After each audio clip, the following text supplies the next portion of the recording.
Hallo zusammen, hier ist Fabian wieder von bluebee.ch. Auch heute wieder mit einem tollen Tutorial. Ich hoffe, es gefällt euch und wünsche euch viel Spass. Heute tun wir zusammen eine Bettschlange nähen. Das ist etwas, das ich finde, gehört in jedes Babyzimmer, Kinderzimmer. Unsere Tochter ist 5 und hat auch noch so eine Bettschlange und sie liebt sie, weil es sich kuschelt und macht und tut. Und darum möchte ich euch jetzt zeigen, wie das funktioniert.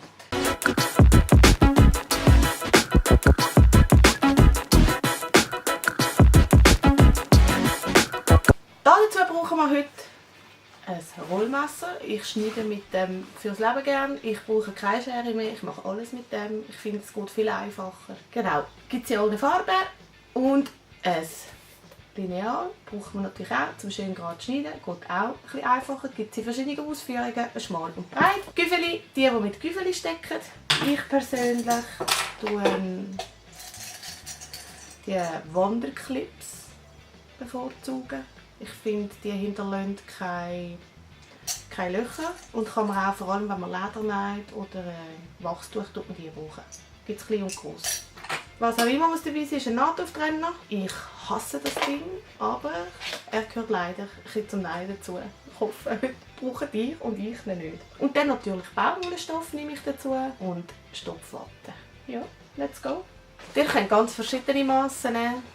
Ich arbeite mit 44 in der Länge und 27 in der Höhe. Sprich, wenn ihr das Motiv drauf habt, müsst ihr es so zuschneiden.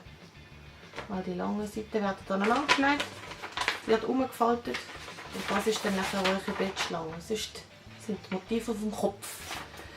27 inklusive Nahtzugabe, das heisst je 1 cm Nahtzugabe gibt 25 mal 42. Der Kreis, den ihr für das Maß braucht, ist ein Radius von 7,25. Mit dem Zirkel geht es am einfachsten.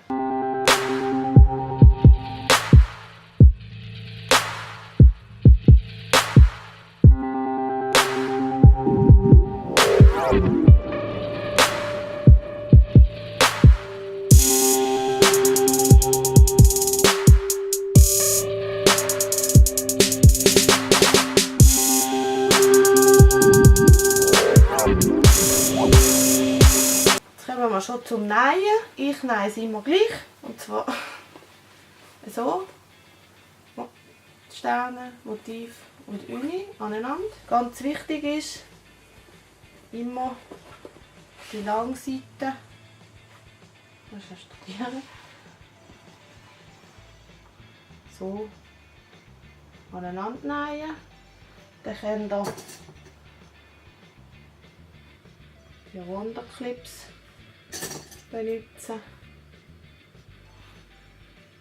Wenn ihr etwas geübt sind, so wie ich, dann tun ihr keine Wanderclips mehr an und hebt es einfach nur unter die Maschine. Und dann wird das genäht. Wichtig ist, wer mit einer normalen Nähmaschine näht, tut bitte zuerst rundum zickzackeln, damit euch die Baumwolle nicht ausreißen kann. Ich nähe sie mit meinem Luxusschätzchen. Die hat ein Cover und einen Overlock. Naht in einem und tut mir es gerade versäubern. Darum kann ich diesen Schritt umgehen und muss das nicht machen. Bitte denkt daran, wenn ihr mit dem Overlock arbeitet und Güffeli, für die, die nicht mit Wanderclips arbeiten, wenn ihr näht und das Güffeli vergessen rausziehen und mit dem Messer reingeht, dann wird das Messer relativ schnell stumpf. Das ist auch ein Grund, warum ich nur mit Wanderclips nähe. Da kannst du nicht rein nähen, das ist fast unmöglich.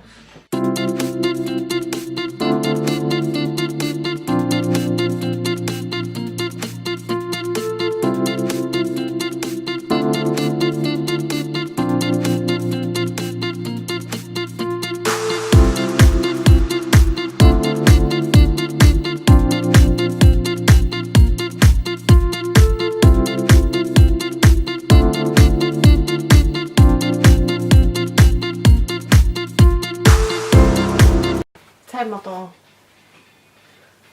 die lange Schlange.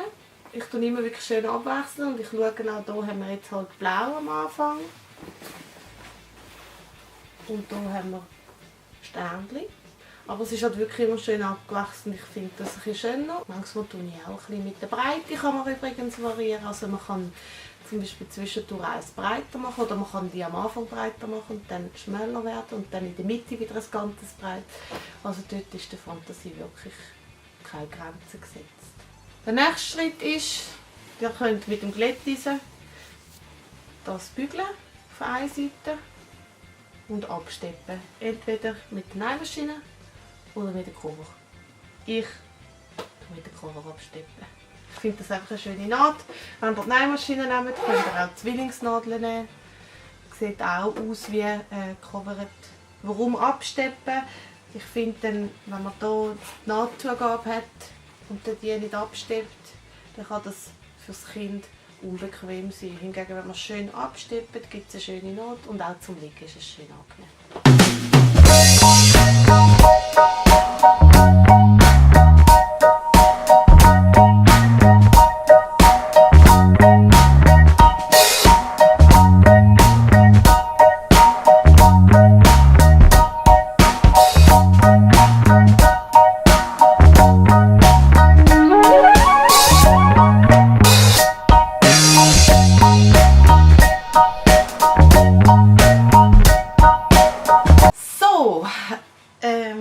Jetzt haben wir das alles gemacht. Ich habe zwischendurch, wieder dann werden gesehen, bin ich schnell an meinem Plotter gehockt und habe da noch jeweils einen Stern drauf geplottet. Und es heisst übrigens plottet, nicht plottert. Ganz wichtig. Und da von der Kundin wie gewünscht der Name und die Autoliste damit, weil der Name relativ kurz ist. Und ich denke, das noch ein bisschen verzieren. Eben auch hier dran denken. Er ist jetzt natürlich so, weil es wird ja nachher zusammengelegt. Genau. Jetzt zu den nächsten Schritten ist das Runde. Das müssen wir, oder das tun wir vierteln. Da tun wir es jeweils in die Hälfte legen. Und da brauche ich jetzt auch Güffeli. Oben in Stoffbruch. Stoffbruch ist dort, wo der Stoff doppelt liegt. Im Bruch vom Stoff. Das Güffeli ist scheiße.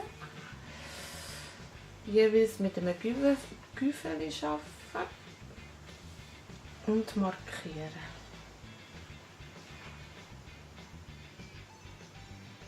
Das mache ich manchmal bei den 2 Kreisen schon vorher. Dann wieder aufmachen und dann nochmal halbieren. Und zwar kommt jetzt hier, wenn wir schauen, die 2 Güffeli aufeinander, damit ich hier wieder die neue Mitte erarbeitet habe. Dann hier nochmal auskorrigieren. Schauen, dass es auch hier stimmt. Und hier flach drücken. Es lohnt sich nicht mehr so viel Güffelis. Die Ofenküsse reindrückt. So. Wenn ich jetzt das aufmache, dann habe ich 1, 2, ich hoffe, man sieht es so, 3 und 4. Und das Gleiche machen wir dann am Schluss auch bei den Bettschlangenenden. Das haben wir 2-mal, darum müssen wir das 2-mal machen. Dann tun wir das auf die Seite. Jetzt gehen wir dran und tun das Ganze hier ist ja jetzt eine Fläche, rechts auf rechts, das heisst schöne Seite auf schöne Seite Stoff und dann die offene Naht alles abnähen. Bitte gut aufpassen, wenn ihr Anfänger sind, tun Sie hier festgüffeln, damit ihr hier Naht auf Naht habt, damit es nachher ein schöner Abschluss ist. Ja, das machen wir jetzt einmal quer durch.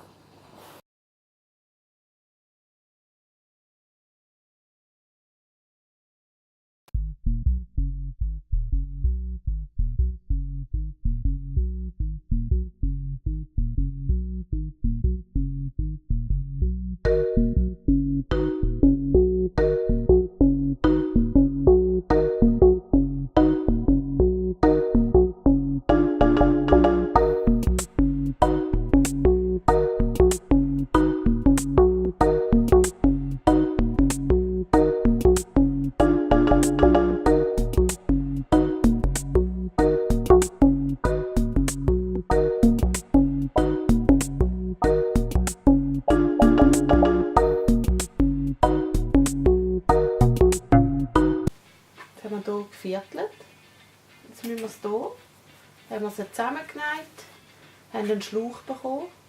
Und jetzt tun wir sie hier auch vierteln. Warum machen wir das? Damit es uns ein bisschen einfacher geht.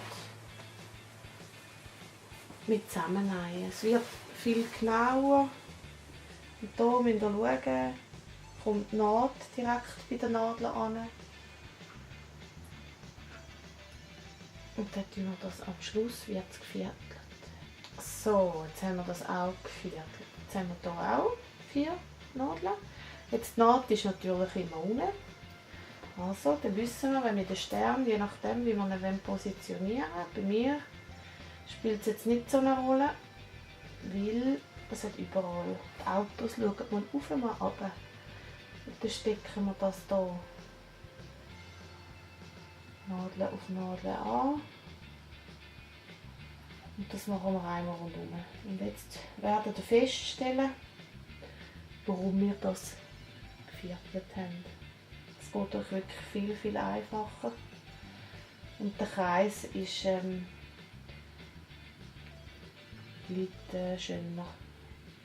Dann haben wir nicht dort mal an einem Ort viel zu viel Stoff, den wir nachher zusammenwursteln müssen. Dann haben wir das viel schönere Ergebnis. Auch hier, man kann nie zu viel stecken. Also dann lieber nochmal zwischen den Nadeln stecken. Ein bisschen ziehen, das ist ein bisschen eine Sisyphus-Arbeit. Aber wenn das schön güffelt, dann haben wir ein schönes Ergebnis mit mehr Freude.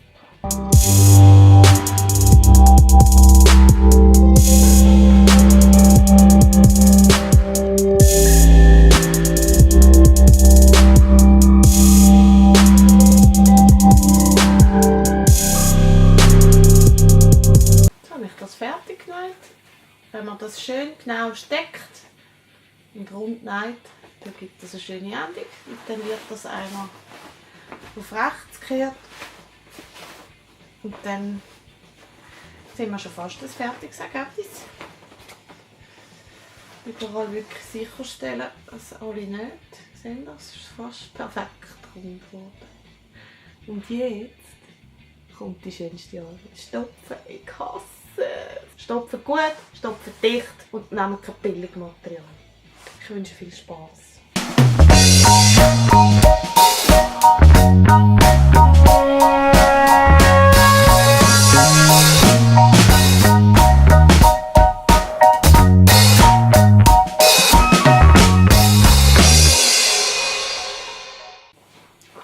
Ich glaube, wir machen es jetzt zum 4. Mal.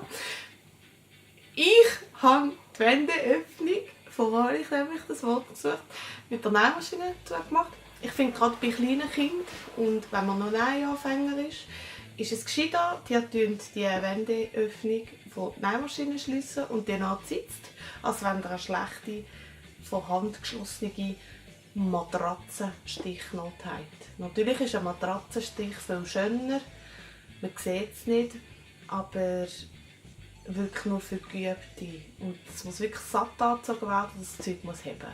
Es gibt auch Leim, ich finde das gar nicht gut. Wenn ein Baby das ins Maul nimmt, ich empfehle es euch nicht. Schliessen es von Hand, Matratzenstich, mache ich sicher auch noch ein Video dazu. Jetzt wisst ihr, warum das Schneck heisst. Wir können nämlich einen Schneck machen. So, habt ihr auch so geschwitzt wie ich beim Stopfen? Aber es ist wunderschön geworden, auch mit dem Namen da. Für alle die plotten, da empfehle ich Flock. Die ist flauschig. Ich finde es gerade für kleine Kinder angenehmer, weil sie haben ja den Kopf drauf, je nachdem. Also unsere Tochter hat den Kopf drauf. Und dann ist Flock viel angenehmer zum Liegen. Die Flex ist eine kalte, glatte Folie und ist, finde ich, für ein Küsschen nicht so optimal.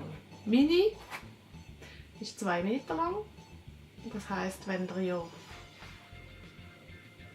knapp 50 cm breite Teile habt, braucht ihr dementsprechend Teile. Ihr könnt das so lang, so kurz wie ihr wollt. Es gibt Leute, die ganze Betten eindecken. Unsere Tochter hat nur oben am Kopf entlang.